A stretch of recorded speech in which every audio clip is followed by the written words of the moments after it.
Good afternoon, everyone. We're going to report the business continuity management critical situation in BPO engagement. So I'm your Zifrian C. Cruz. You're one of your reporters. John Robinson C. Mayor, also one of your reporters. Ryan Morales, also one of your reporters. And Ronaldin Vivosinas, also one of the reporters. So, topical overview, business continuity management steps, critical situations in BPO engagements, and critical situation management method. So, module learning objectives. These are the objectives of our work. Define continuity management, enumerate and discuss the 7 steps of continuity management. Explain what an interruption event is, enumerate and discuss the telltale signs of a critical situation, plus describe critical situations management method, and enumerate the 8 disciplines of 8D approach. So here is, next slide please. Here, business continuity management. Next. Business continuity management. The challenge to business continuity management is to plan foreseen uncontrollable circumstances so as to provide for consistent excellent services. Therefore, the goal of continuity is maintaining the uninterrupted availability of all key business resources required to support essential business activities. So, as the slide says, business continuity management is for managing how a business can handle critical situations. For example, at Jollibee, what if it was rush hour and most of your customers have doubled? So most of the employees would have to adjust to the environment and be able to finish their work in a way that the difference between the critical situation and the ordinary situation is it's similar, yet the situation is different. But how they do it is the reason why we use business continuity management. Next slide, please. Goal of business continuity management is most evident in the following: uninterrupted availability, continued business operations, key business resources, ensuring critical business capability, essential business activities, key business goals. So here are the 3 most evident and goal of business continuity management. So first is uninterrupted availability. So as I said in Jollibee, in order for you to have your work, the process of your work would flow easily, you must have no interruptions, uninterrupted availability. Like for those in the dining section, they clean tables, mop the floor, deliver the food from the counter to the table. Those are the typical jobs of the dining area. But in some cases, like the customer's drink fell to the floor, so that's additional work for the dining area. That's what you call a critical situation. Next is key business resources. Ensuring critical business capability. Key business resources. So, in order for you to have continuity in your work, you should always have your resources with you. Like in Jollibee, their chicken, all their food should be available.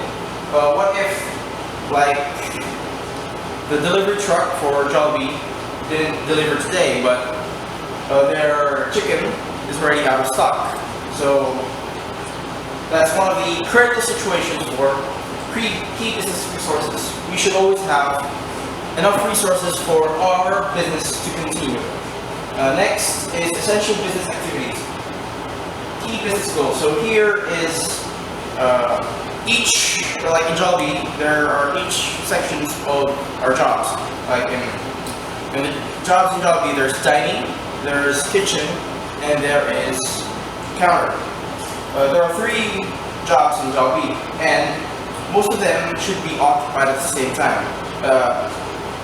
It's very unpredictable that when, like for example, you have counter and kitchen, but you don't have dining. So who would serve your food? So in order to continue the process in your business, you should always have all those essential activities in your business. So next slide, please. Next slide. Business continuity management steps. So in managing your business to continue, there are 7 steps that we have. First is identify key business process, identify risk and business process impact, identify key business process, reduce probability of occurrence, mitigate impact, develop disaster recovery plan, mitigate impact. So there is a reason why 1, 3, 5, and 7 are the same. First, you have to identify the key business process. So in a business, if you're opening up a business, you first have to have the key activities, the key process. Like in a store, you're gonna have your business as a store, like a sari store. So first, the key processes are for you to sell and to take the money to sell and for the customer to buy. So simple process. Then the second one is identify the risks and business process impact. So number 2, you should identify the critical situational problems, the problems that cause for a person to critically think through that problem, so that his or her business will still continue. That's the reason. So if you identify already the problem, all the key process would actually become different or change a bit. So that's why we have to again identify the key business process. So what if, like in Jollibee, again, at first you have only the kitchen and dining. So there's a counter. So there's a problem. There's a counter. So we add counter in it. That's why we identify the key business process. So in order for us to have continuous business, the 4th one is reduce probability of occurrence. So in critical situations like the situations that slow or reduce the time of our continuous business, we have to identify and reduce the problems in order for us to continue our business. Then number 5 is mitigate impact, to lessen the force of the impact of the critical situation. So in order for us to have continuous business, we have to mitigate the impact, as well as develop disaster recovery plan. So we have to develop some sort of plan in order for our employees to be more well diverse in the problems. And number 7 is to mitigate again the impact. So we have to lessen the force. After we develop the recovery plan, we again lessen the force. Next slide, please. So step 1, identify key business process.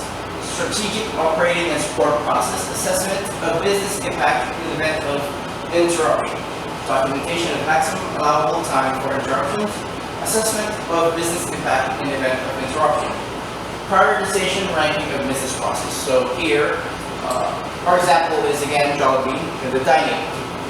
So each process has a certain amount of time.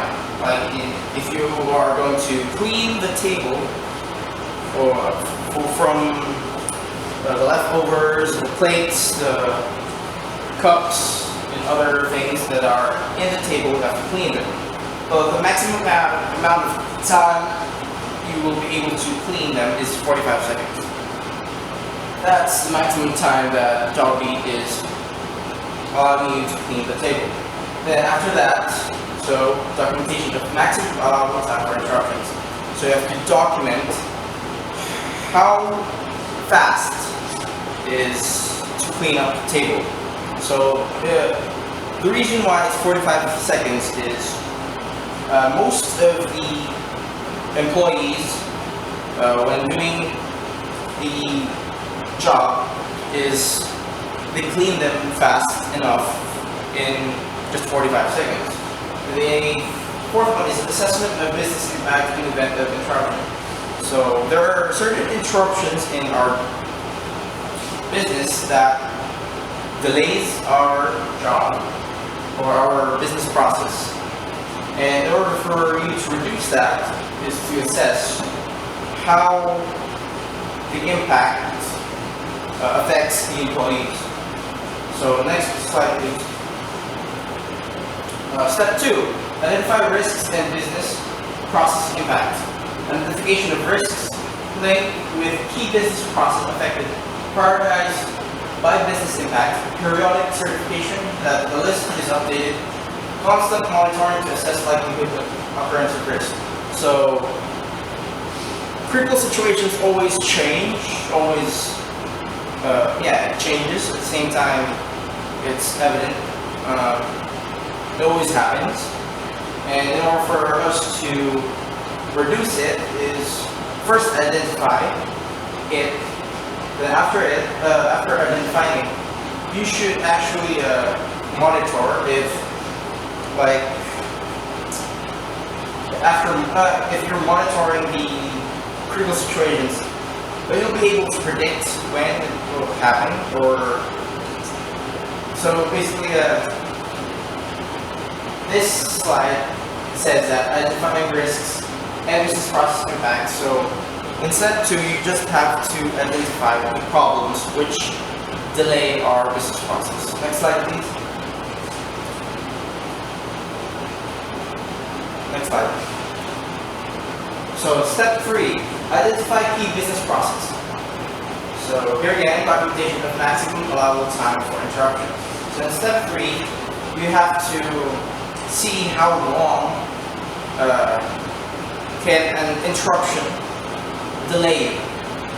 So in certain points of time that we have to know how long we can be able to be interrupted, so that in order for us to continue our business, we have to identify key business process. Next slide, please. Reduce probability of occurrence. Step 4. Formulate measures to reduce the probability that controllable risks will occur. Effectively, primarily internal risks, improve policies, process changes, people measures, revise guidelines, provide greater supervision. So in step 4, you would actually reduce the situation, reduce the probability of the occurrence. So you have to reduce the occurrence of the situation. Like in some cases, when an employee, like in Jollibee, an employee in the counter gets the wrong order. So in order for you to reduce that, you must train the employee in order for her to not get the wrong order again. Next slide, please. Step 5. Mitigate impact. Formulate measures to mitigate adverse effects. Shorten interruption if risk occurs. Planning for redundant resources alternative process. So here, after reducing the probability of the problem, you actually lessen the way to lessen the probability of the problem. So formulate measures to mitigate adverse effects. So the effects of the problem, you have to lessen it. Shorten the interruption. So being interrupted, you have to shorten the time of that interruption. If risk occurs, planning for redundant resources. So if ever that critical situation occurs again, you'd be ready. You can shorten the time more alternative process. So if ever that the process that you're doing in order for the interruption to lessen, to shorten, there's always an alternative process in order for you to have less, to have more, be able to mitigate more the adverse effects of the critical situations. Next slide, please. Here is step 6. Develop clear disaster recovery plan. So in here, you develop, you respond in certain process, restoration, resumption. So here, in response, responsible personnel listing, decision structure facilities. So here, in order for you to be able to handle the interruptions, the critical situations, you have to have the right response for that situation. The next is interim process, alternate processing and resources. So, in order for you to have lesser, to be able to lessen more the situations, you must have alternate processes and resources. Next is restoration and resumption. In order for you to be able to get back to your work, you must restore whatever you have done. And resumption. So, in order for you to, so there's an interruption. After the interruption, you must go back to what you were working earlier. Then, the last one is also called the business continuity plan. Business continuity plan. So, here, the disaster recovery plan is also called the business continuity plan. So in here, this whole thing that you're going to make is already the plan for continuing the business. Next slide, please. Step 7, mitigate impact. So yet again, we have to mitigate impact. Periodically test recovery plan too. So here, so again, we have to mitigate impact. In here, we have to test the plan that you have formulated. Here, you have to validate effectiveness of plan actions, response, entire process, and resumption. So here, you have to validate if the plan that you have made is applicable, is effective for your interruptions. Next is perform success failure assessment to improve plan. So here, you have to test the plan that you have made, you have formulated, and after testing it, you must perform success failure assessment. So in here, you have to see if the steps that you have made, the plan that you have made, is successful or a failure at some point. Next is perform root cause analysis to improve risk prevention measures. So here, you have to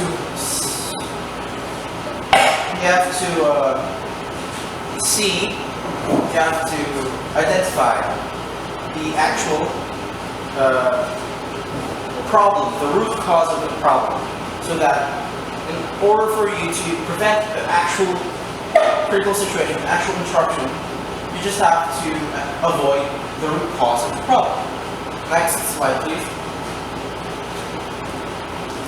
So here are yet again the steps of business continuity management. So here are the steps. We have to review this. Identify key business process, identify risks, and business process impact. Identify key business process yet again.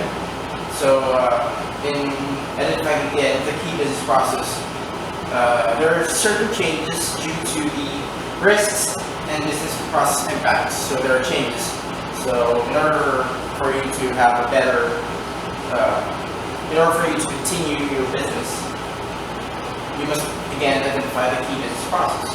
Then reduce probability of occurrence, mitigate impact, development disaster recovery plan, and mitigate impact. So here again, we mitigate impact because we developed disaster recovery plan.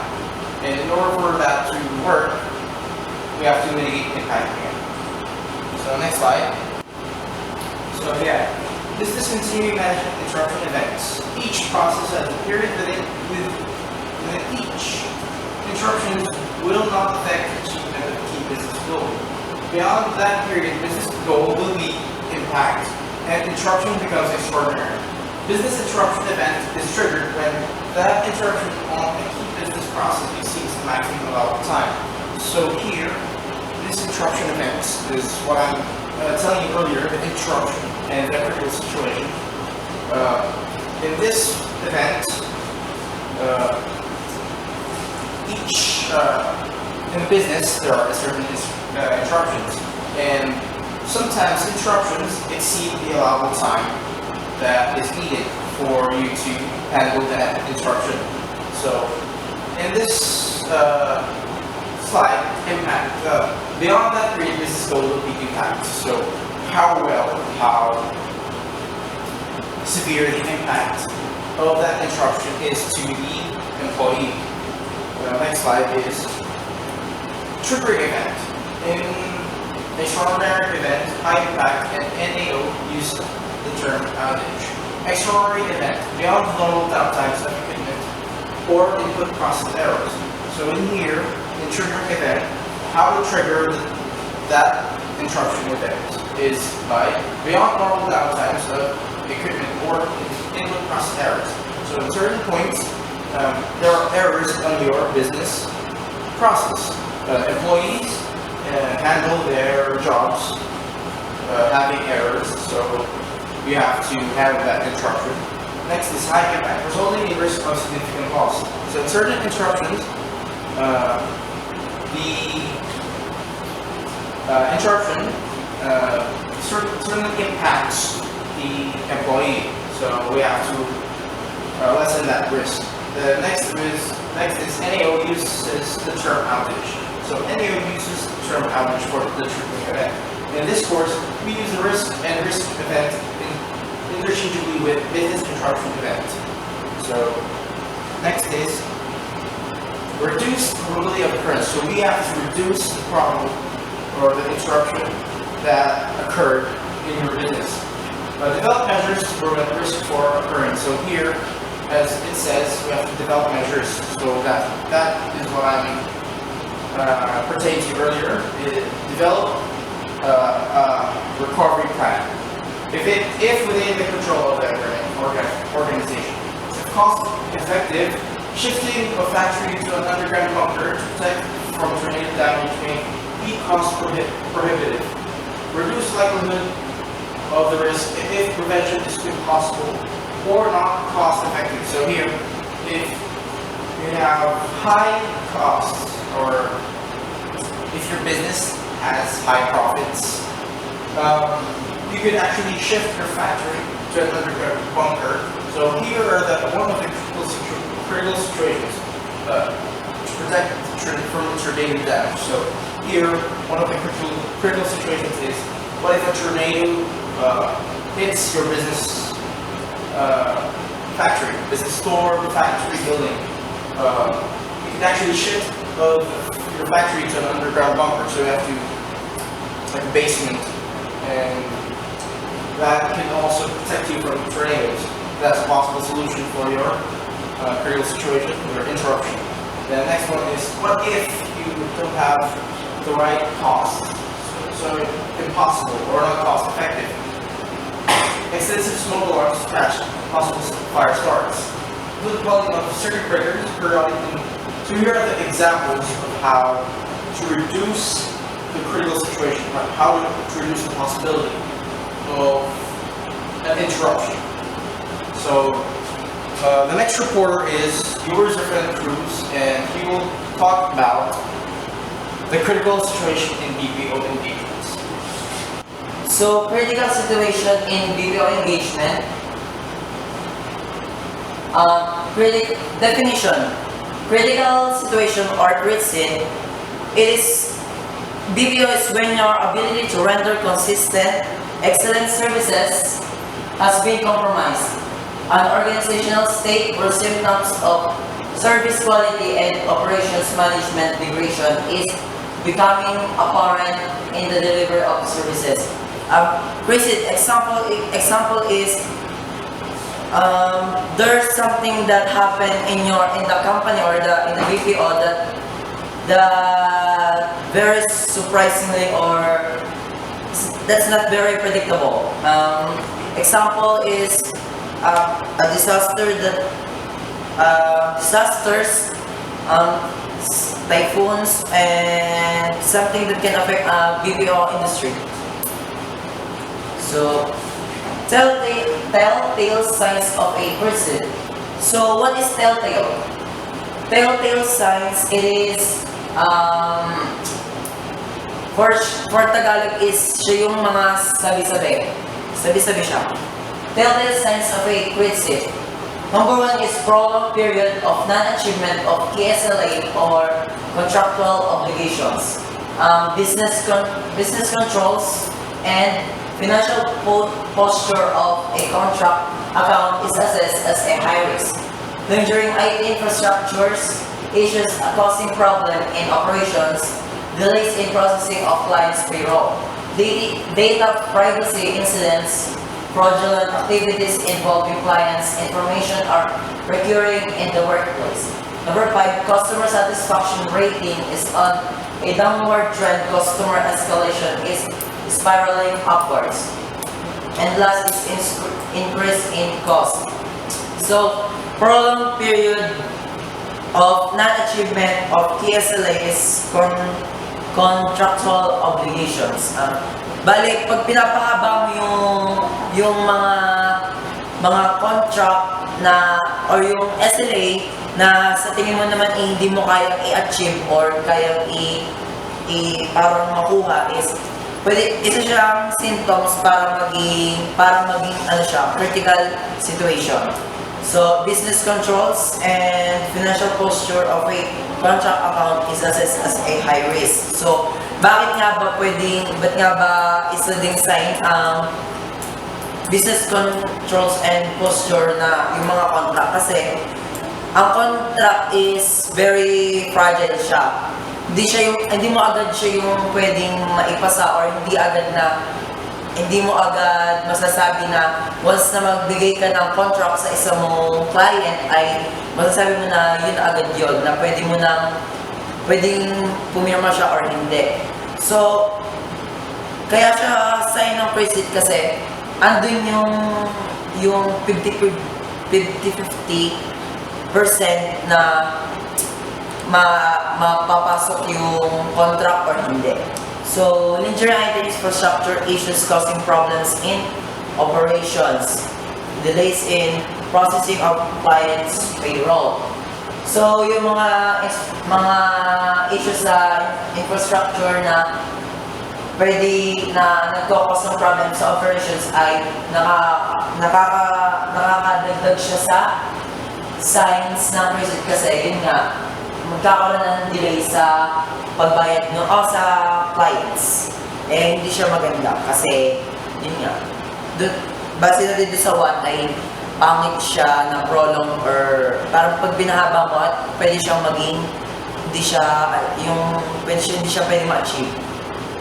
Data privacy incidents, fraudulent activities involving clients' information are recurring in the workplace. So, yung mga personal informations na pwede nating maano sa clients natin ay yung recurring in the workplace.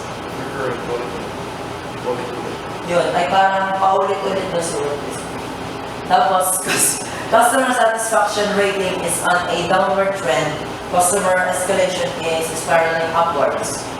So, pag yung satisfaction rating ay bumababa, yung escalation naman ng customer ay tumataas. Yun ang nakasakit. Tapos, yun nga, sign din ng crisis ay yung increase ng cost. So, entering a crisis, a state of being in the verge of a crisis or emergency that if not addressed could lead to an elevated risk level. A crisis or critical situation is no ordinary exercise and it should only be declared once a defined set of criteria has been determined by the senior management. So, critical situation, siya siya yung nasa verge, para nasa ano ka na isang situation or crisis na magiging yung parang wala sabihin na pag yung hindi ka sure or pwedeng may mangyari sa'yo masama. Yun yung mga critical situation na biglang boom. Yan, critical situation mo. Tapos, declaring accuracy. The critical situation should be jointly declared by the following: delivery center leader or general manager, competency leader or delivery process leader, delivery center or competency process quality leader. So, ang pag-declare ng accuracy ay hindi po basta-basta. Meron po tayong mga section or parang mga nakatoka na once na sa kanila nang galing yun ay doon natin masasabi na critical situation siya. So, for example, this is an example of critical situation in BPO and how can it affect to the business. So, first situation is heavy flooding caused by the Habagat phenomenon in August 2012. Situation in the BPO. Massive absenteeism is employees were not able to leave their houses due to the heavy flooding. So, yun nga, yung nangyari nung habagat noong 2012. Hindi lang naman ordinaryong tao at yung mga nasa BPO industry ang naapektuhan nun. Malawak ang naapektuhan nun. So, ano ang impact na sa business? First is non-attainment of SLA service level agreement due to lack of agents to take the calls or do the work. So, yun, yung number one na yun is may flood and maraming mga agents ang hindi makakapasok. So, dun sa trabaho ay makukulangan sila ng mga agents na pwedeng mag-pick up ng calls. So, yun, doon nakaka-apekto kasi kulang-kulang yung mga agents. Kada section ay kailangan. The more na maraming agents is okay. Pero once na malesen na siya or ma-minimize na siya is pangit na. So, long call, queues as only a handful of agents taking the calls. So, yun nga. Ang alam ko, familiar naman yung lahat dun sa mga calls na merong minutes lang na dapat ay 2 or 3 minutes lang yung pinaka-calls. So, yung mga long calls na yun ay hindi maganda kasi kumbaga hindi ka nagiging productive as an agent. So, other centers, countries who are receiver of Manila work output cannot do the next process as work is delayed from Manila end. So, yung ibang countries na nakaka-receive ng tawag pag nasa Manila, sa iba.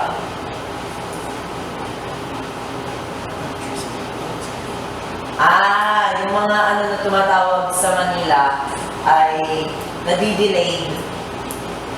Kasi yun nga, kung lang mga So, mitigating actions done by the BPO. Siguro ito yung mga pwedeng nating gawin once na mangyari yung situation na yun. Kumbaga first aid. Para sa term ko ay first aid.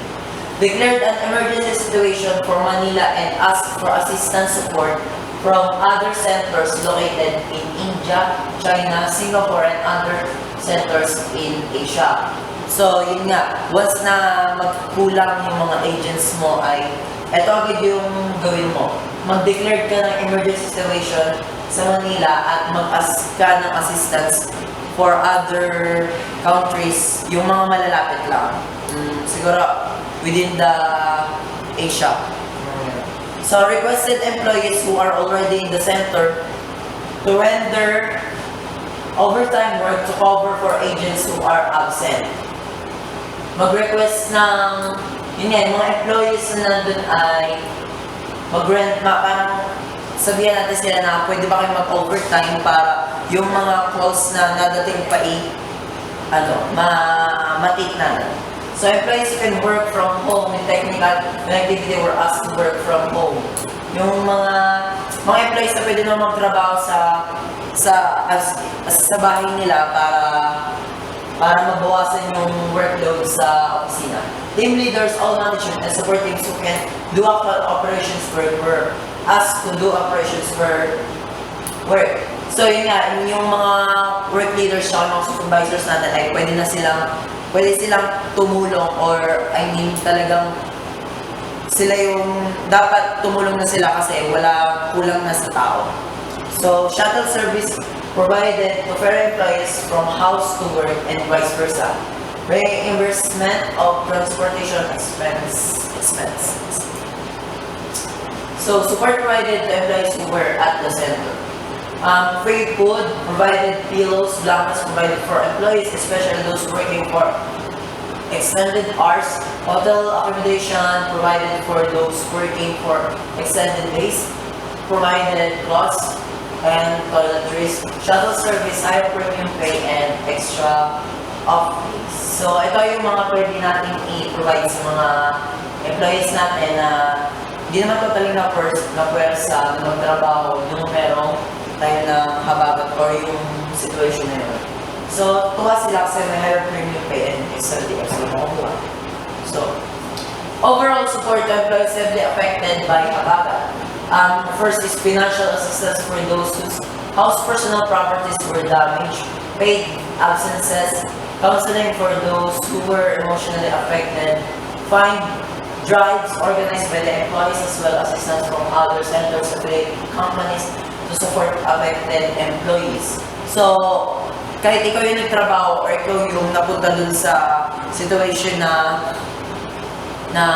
parang naapektuhan kayo ng habagat ay may makukuha pa rin kayo na support dun sa company. Support to the community. Fund drives organized by the employees as well as assistance from other centers, affiliate companies to support the communities in affected areas.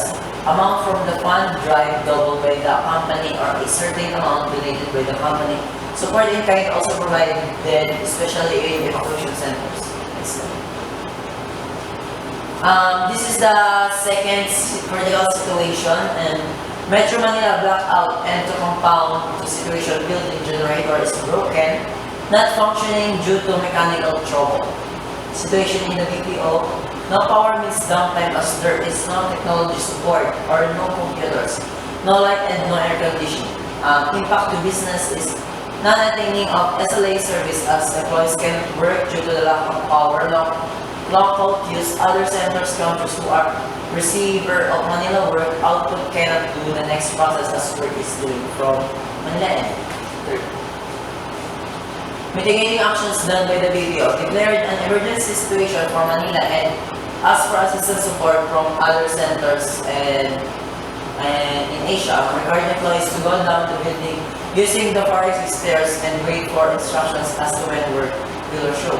Employees who can work from home where there's power and with the technical capability and productivity were requested to work from home. Disaster recovery plan, business continuity, plan to minimize risk in the future.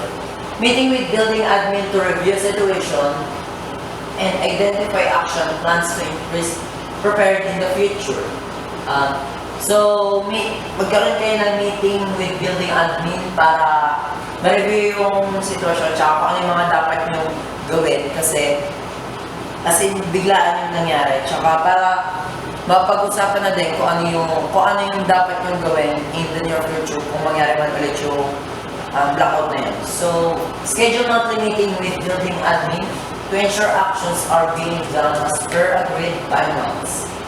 Monthly quarterly audit testing to ensure generator and other power systems tools are in good condition.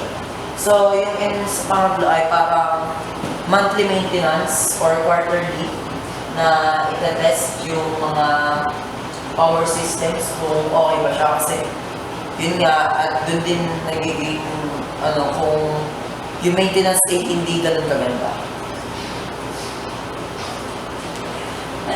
Situation in the BPO. Third situation, high absenteeism due to widespread influenza and colds.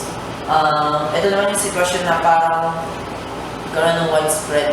Di man sabihin natin na virus, pero yung parang doon sa workplace, marami na yung may sakit at nagkahawa-hawa na sila. Impact to business is delay in response time as there is not enough agents to take calls. So, yun, wala kang puro may sakit yung mga agent mo. So, wala kang manpower para makakuha ng mga long calls. Mga calls para, yun, long calls is turnaround time of work calls is longer than required time as there is not enough agents, employees to do the volume of work. So, other centers, countries who are receiver of Manila, work output cannot do the next process as work is delayed from Manila end. So, mitigating actions done by the BPO is required employees to work overtime and requests for vacation leaves are booked. Employees who can work from home where there is power and with technical connectivity were asked to work from home. So, disaster recovery plan business continuity. Plan to minimize risk in the future. Okay, review workforce planning to ensure FTE allocation in case of high absenteeism. Multi-skilling of agents to allow for flexibility to transfer agents from one program to another in case of high absenteeism in certain accounts programs. Develop health programs to educate employees on how to end avoid illness. So, first is review workforce planning to ensure FTE allocation in case of high absenteeism. So, siguro ito yung mga agents na meron na yung matataas na yung pagka-absent nila ay parang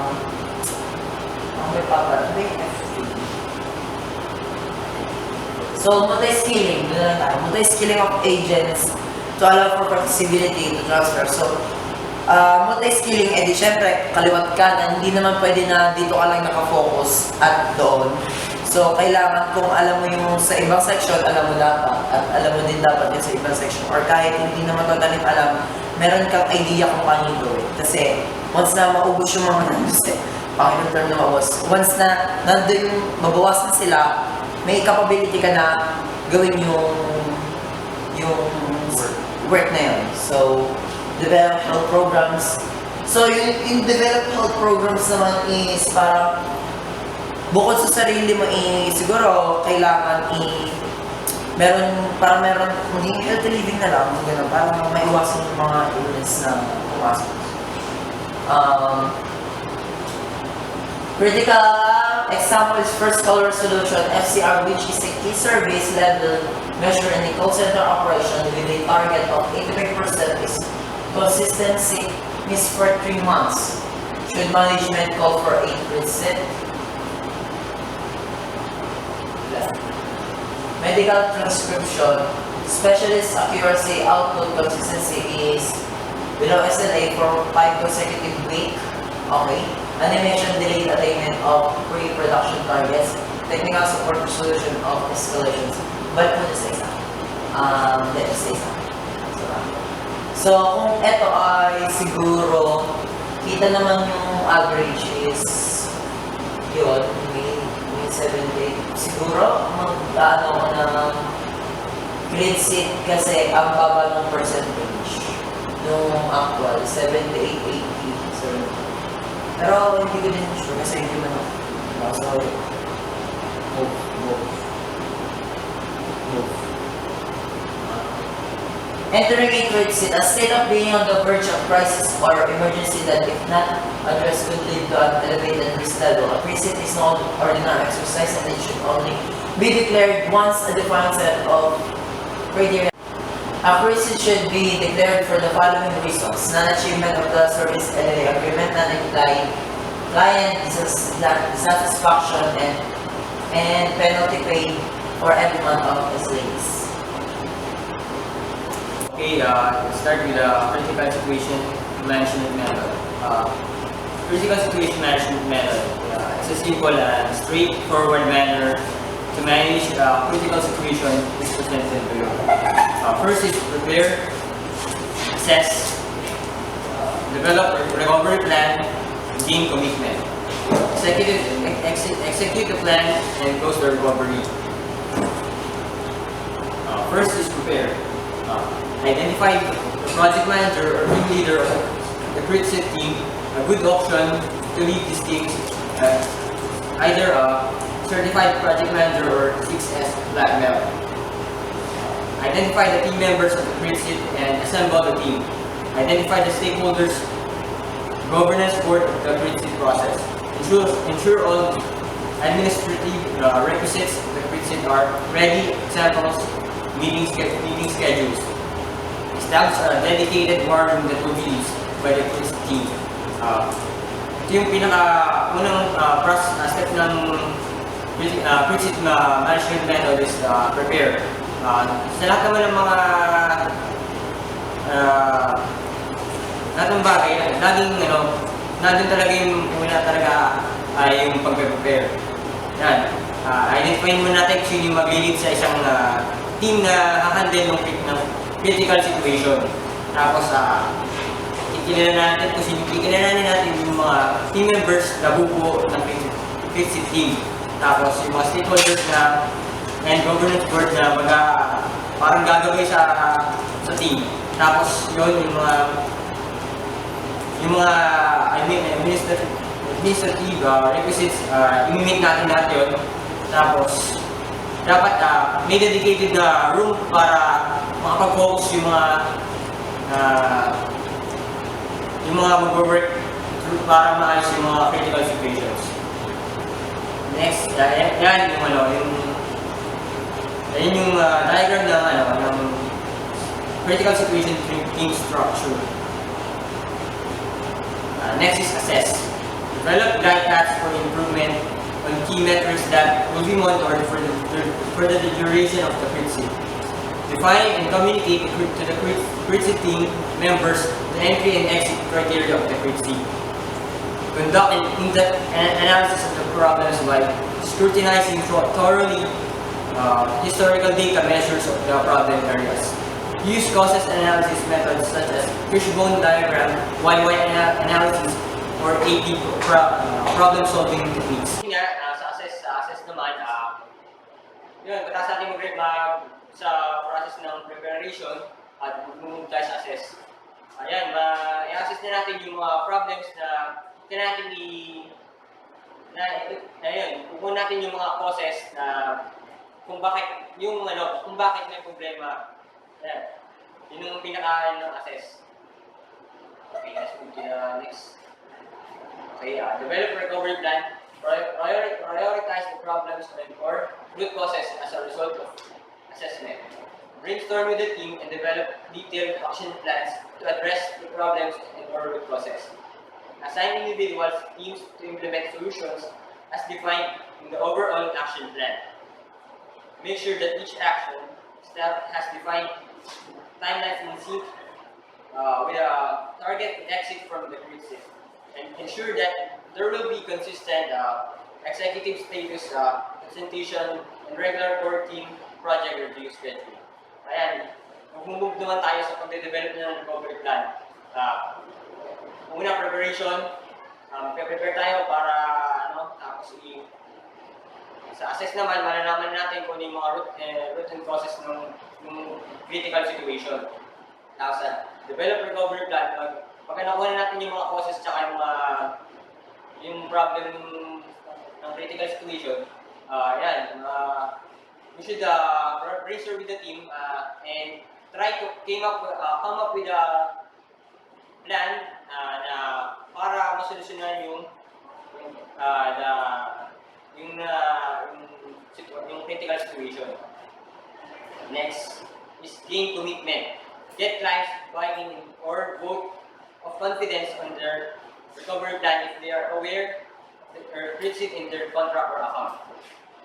Be sure that all stakeholders and team members involved in the process have signed off the following: overall recovery plan, same assignments and timelines, resource allocation requirement, costs associated with the recovery plan. Yan, sa game commitment naman, dito yung hihingi na tayo ng vote sa mga governance board yung mga stakeholders if yung ipopropose natin yung recovery plan is good enough. Yun. And if they're aware na may critical situation sa kanilang mga account or contracts. Tapos, dapat yan, yan, yung mga stakeholders, team members, dapat nakapag-sign sila dito sa mga overall recovery plan, assignments, and timelines, resource allocation, requirement, cost associated with the recovery plan. Next is the execute plan. Execute or pilot or go for a full implementation of the recovery plan. Conduct frequent checkpoints and toll gates further establish metrics like that. Document the changes in the process as it gets implemented and standardized accordingly. Establish regular stakeholders and customer feedback sessions during the implementation of the recovery plan. Kasi sa executive plan naman, execute the plan, dito yung i-implement natin yung recovery plan. Yung recovery plan nga ba ay effective or not. We can implement it pwedeng through pilot testing, which slowly muna, hindi muna natin siya bibiglain, pauti-uti lang, or go for full implementation na as a whole agad, i-implement agad natin yung ating na-develop na recovery plan. Next is close the recovery. Present to the stakeholders and client the improvement of the metrics per the glide path. Get the sign-off of the stakeholders and client to approve the exit from the grid seat and return to business as usual mode. After implementation of the action plans and full recovery from grid seat, conduct an evaluation of lessons learned and collect this for future references. Ensure to develop next steps that will prevent the grid seat from happening again. This could be done by conducting another round of brainstorming sessions.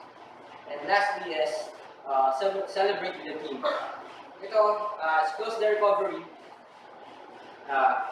After na matest na natin yung ma-implement na natin yung recovery plan, dito sa closing the recovery, yung parang dodocument natin lahat ng mga nangyayari, tapos ensure natin na yung grid seat ay hindi na uli mangyayari ulit sa isang event. Tapos yun, kung mangyari, para namang ensure natin yun na hindi mangyayari, we can conduct another round of brainstorming session. Tapos yun sa uli, you can celebrate with the team. Next is 8D approach. Definition. 8 disciplines or 8 Ds is a Ford Motor Company method to resolve any problem when the cause of the problem is unknown. The 8 Ds one time 3 different things that work together. These are a problem solving process, standard, and a reporting format. These are the 8D approach. Discipline 0, become aware of the problem. Discipline 1, use team approach. Discipline 2, describe the problem. Discipline 3, implement and verify an interim containment action. Discipline 4, define and verify the process. Discipline 5, choose and verify corrective actions. Discipline 6, implement permanent corrective actions.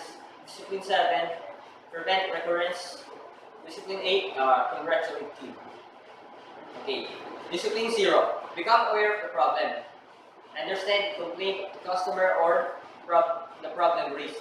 A problem is the gap between what is or current results and what should be or desired promised results. Clarify if the concern is not clear. Yeah. Sa Discipline 0, tells that you should become aware of the problem. Understand natin yung complaint ng customer, yung problem na na-raise nila, tapos yung problem gap, yung problem nga, yung sa gap between what is o kaya yung what should be. Tapos, we need to clarify if the concern is not clear. Next is discipline 1, use team approach. Establish a small group of people with the process product knowledge, allocated time, authority, and skill in the required technical disciplines to solve the problem and implement corrective actions. The group must have designated champion, team leader for command responsibility purposes. Sa use team approach naman, kaya natin magbuo ng isang team na yung alam nila na may alam sila sa product knowledge, tapos may paano sila mag-allocate ng time, authority, tapos yung skill, dapat meron sila nun. Tapos yun, sa isang group, dapat meron yung champion, may team leader, tapos na para alam nila yung mga responsibilidad ng bawat member. Yan, si champion or team leader sets the stage and ensures the team activities are in the right direction, assists the team and provides leadership when required, has ownership, supports the final decision, and has the authority to implement the corrective action on system repair when necessary. Responsible for facilitating and directing the AD team, ensures that the group performs its duties and responsibilities. And yung team leader, hindi naman siya big sabihin ng team leader, hindi na siya parang the boss. Ang function niya ay, ensure that yung team ay nasa right direction, assist yung team kung kinakailangan. Tapos, yung ownership, tapos siya yung may karapatan siyang suportahan yung final decision. Tapos, yun, ensure niya na yung grupo ay ginagawa yung bawat mga trabaho nila ay yung mga responsibility nila. Okay, discipline number 2 is describe the problem. Specify the internal external customer problem by identifying if in quantifiable terms the who, what, when, where, why, how many, the 5 W to H of the problem. Use an operational definition. The definition should have a common meaning to everyone who reads it. Gather relevant data, info, facts. Next, describing the problem naman. Kailangan natin yung malaman yung who, what, when, where, why, how, and how, many. Tapos yung yung sa pag-describe ng problem, we should also gather relevant data, info, and facts. Yung 5W to H. Who? Identify customers who are complaining. What? Describe the problem adequately. Where? Locate the problem. When? Identify the start of the problem. Why? Identify known explanations. How? In what mode or situation did the problem occur? And how many? Quantify the problem. Kung gaano kadami yung problem. Okay, discipline number 3 is implement and verify an interim containment action. Define and verify interim containment action, or ICA, to isolate the effects of the problem from any internal external customer until permanent correction action is implemented. Temporary short-term band-aid fix taken until a permanent corrective action is defined, implemented, and verified. Verify the effectiveness of the interim containment action, or ICA. Sa implement and verify ang interim containment action naman, yung verify na natin if the effects of the problem is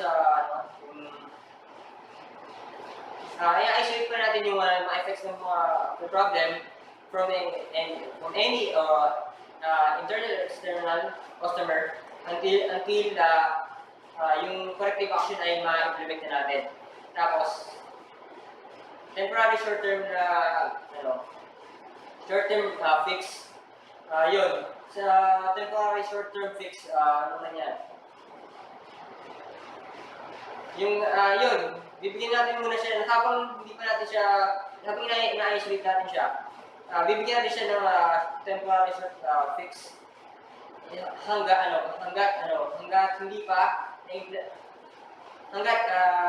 hindi pa na define yung permanent corrective action na implement and verify. Yan. Verify the effectiveness of the ECAP.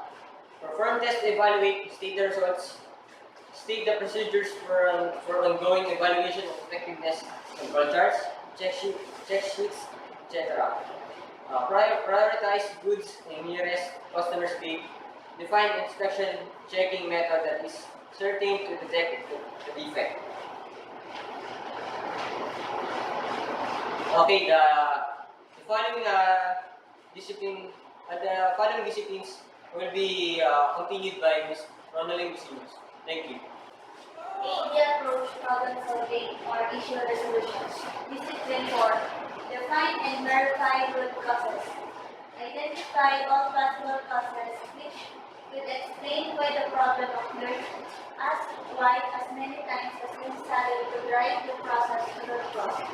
Review FA report, dimensional measurement, data, illustration, photo. Use cause and effect diagram FMEA to list previously defined causes. Isolate and verify the root causes by testing each possible cause against the problem description and testing. List all possible corrective actions to eliminate root cause. Here, kailangan mo i-lista yung mga possible na tamang action para hindi ulit mangyari yung mga root cause, and kailangan mo i-verify yung mga root cause o para matesting mo na ayos at pagbigay ng possible cause against the problem solving.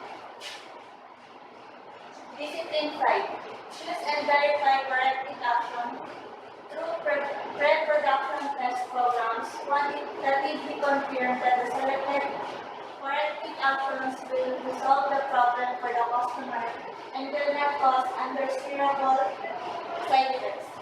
Define contingency actions if necessary based on the risk assessment. Verify corrective action before the action are implemented. Kailangan i-verify ng action yung mga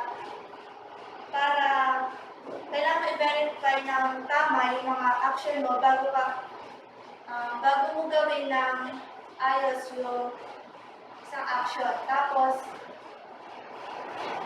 kailangan ma-define contingency based on the risk assessment. Corrective action should be a focal solution and should address root cause, not try all effective personnel and formalize change action. Run pilot tests artificially simulate the solution to allow the actual process or field evaluation monitor result. Discipline 6. Implement permanent corrective actions. Implement the best permanent corrective action. Use ongoing controls. Ensure the root cause are implemented. Once in a production, monitor the long-term effects and implement contingency action if necessary. Establish an action plan on all permanent action. Establish ongoing controls on the process. Correct defective parts already produced. Identify the contingency action. Here, kailangan i-identify na ayos yung mga contingency actions. Dapat yung mga tamang defective parts kailangan ma-produce mo ng maayos establish an action plan at establish ongoing controls or the process. Discipline 7. Prevent recurrence. Modify the necessary system, practices, and procedures to prevent recurrence of these and all similar problems. Identify opportunities for improvement and establish a process improvement initiative. Revise system procedures and practice if necessary. Kailangan mo mag- kailangan mo identify ng maayos para mag-improve at kailangan mo rin i-practice para maiwasan yung mga recurrences. Discipline 7. Document new standard procedures, streamline, remove obsolete procedures, and revise previous standard, release specs to document plan out another equipment or areas. Process control plan is necessary. Kailangan mo i-process ng maayos yung mga plano, kailangan bawasan yung mga specification, tsaka remove obsolete procedures and revise previous standard. Discipline 8, congratulating. Recognize the collective efforts of the team in solving the problem. Write case study reports, acknowledge the significance and value of the problem. Kailangan mo i-define yung mga meaning ng mga at yung mga problem or solution. Kailangan mo i-recognize yung mga efforts of the team at yung mga solving of the problems. Kailangan mo din isulat yung mga case study reports. Managing issues and changes. Executive Committee, Directions, Executive level committee of the company and service provider handles escalated issues and strategic direction. Yung executive committee, yun yung mga escalated issues at direction para sa isang organization. Account or relationship managers, cross-process, service provider, account manager, and company sourcing manager or next level operations head resolve issues that span multiple process. Dito naman, siya yung nagre-resolve ng isang issues that span ang multiple processes. Operational manager escalation. Individual process, operational managers, onshore manager, service provider, operations manager can handle escalated issues. Dito naman, siya yung kumahawak ng isang escalated issues.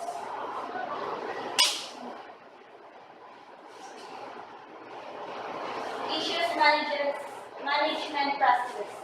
1. Facilitated communication and tracking. 2. Root cause analysis. 3. Escalation. 4. Process improvement or platforms. Facilitated communication and tracking. Communication of issues, particularly time-sensitive matters, can be done verbally or by email, but proper documentation by way of an issue management system is key to structured resolution and recurrence prevention. Clear documentation of issues is key to effective escalation. Dito naman, kailangan maayos or tama yung paggagawa mo ng isang documentation. Issues management system documentation. 1. Clear documentation. Clear statement of the following issue, including cause of the issue of unresolved, scope affected, root cause, proposed solution, financial impact of the proposed solution, and timetable. Dito naman, kailangan maipasa mo ng maayos or ng tama sa oras. Kailangan din ano yung mga issues sa isang financial impact. Accountability for issue resolution. Clear assignment of responsible person. Dito, kailangan mo i-assign yung isang assignment sa maaasahang tao. Issue management system facilitates. Approval. Facilitates approval by right authority in service provider and ensure client organization. Process improvements can identify changes in people skill or training, staffing level, technology, or policy or processes. Analysis of trends across multiple issues can highlight areas for process changes that will prevent future issues. Dito naman, yung pag nag-trends or nag-highlight yung isang areas, process change that will prevent future issues.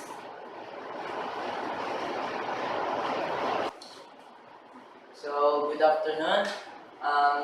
Thank you for watching our report. So stay tuned for For our next report. next report. Thank you po. Bye-bye. Bye.